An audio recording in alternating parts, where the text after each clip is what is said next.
Okay, let's dive right into this explainer and unpack a wild, honestly highly original sci-fi premise from John Carbischek's story, The Horses of Olympus Mons. It's a premise that forces us to literally throw our high-tech assumptions right out the airlock and look back to our deep terrestrial past for answers to our extraterrestrial future. So, let's break down this incredible journey.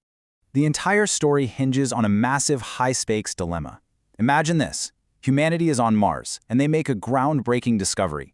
Deep beneath the Martian surface, they map out these expansive new caves. We're talking caverns so vast and structurally sound that they could potentially hold thousands of future colonists, safely shielded from the harsh radiation up top. I mean, this is the holy grail of planetary colonization, right? But there is a massive catch. These life-saving subterranean havens are located in regions that are entirely inaccessible. So, how do you reach the unreachable on Mars when human survival literally depends on it? You'd think, with all our advanced technology, we could just build a better rover, but mechanical means completely fail here. The terrain surrounding these caves is incredibly jagged. It's steep, the ground is loose, those multi-million-dollar rovers, they just get stuck or break down completely. And on the flip side, trying to navigate this chaotic, treacherous rockscape on foot is entirely too difficult, not to mention incredibly dangerous for astronauts who are bogged down by heavy life support gear. So machine and man are both stopped dead in their tracks. Faced with this total logistical roadblock, a desperate geologist on Mars turns to a powerful computer simulation. They plug in all the variables, the terrain's grade, the soil composition, payload requirements, failure rates of wheels and treads. They basically beg the machine for a way, any way at all, to safely transport resources and personnel across this specific landscape. The computer crunches the data, parses through literally every known mode of transportation in human history, and spits out a response that honestly sounds like a glitch. The solution? Use horses. No way, right? It sounds utterly absurd at first, but think about it from a purely biomechanical standpoint. The four-legged sure-footedness of a horse is perfectly evolved for rugged, unpredictable terrain. The result is this stunning merger of ancient biology and futuristic technology. Just picture astronauts and horses, side by side on the dusty red surface, outfitted in incredible matching pressurized spacesuits, complete with these specialized domed helmets for the horses and life support tanks strapped to their backs like space-age saddles. They are going where absolutely no machine could go, helping humanity expand on Mars. It is a breathtaking concept that perfectly anchors the sincere, adventurous sci-fi tone of the whole story. So the really crucial point here is how this theoretical computer solution translates into a frantic, earthbound execution.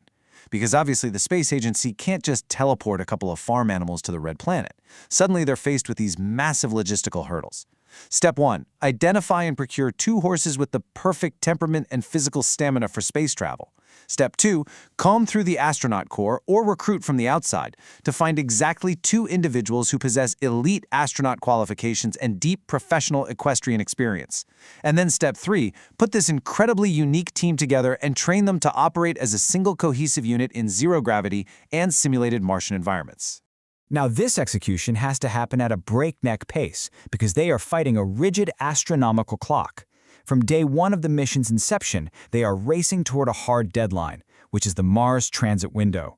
Because of orbital mechanics, the optimal alignment for a spacecraft to travel from Earth to Mars only happens roughly every 2 years. If they don't have the horses, the customized spacesuits, and the astronauts perfectly trained and loaded onto that rocket before that 2-year window closes, well, the mission is scrubbed and the colony's future is put on hold. And that strict timeline brings us to the immense pressure of what we can call the Rule of 2, which defines this entire endeavor. Basically, everything about this mission is distilled down to this single digit. They have a strict 2-year deadline, they have exactly 2 specially selected horses, and they have a crew consisting of exactly 2 highly specialized astronauts, 1 man and 1 woman. That's it. There are no backups, there are no replacements, and there is absolutely zero margin for error. If any one part of this equation fails, the whole shebang collapses. During this frantic 2-year training period on Earth, we see this really fascinating dynamic develop between our 2 astronauts. They are essentially living in each other's pockets, having to blend their equestrian expertise with rigorous astronaut training.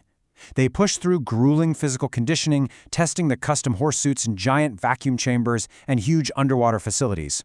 And as they overcome these bizarre, totally unprecedented challenges together, a really deep mutual respect forms. The man and woman begin to truly admire each other's unique skills and resilience. They realize they have to rely on one another completely if they're going to keep themselves and their equine partners alive. When the mission finally launches and they touch down on the red planet, the atmosphere shifts profoundly. They go from this frantic, high-pressure, media-frenzied Earth facility to the absolute stillness and vast, echoing isolation of Mars.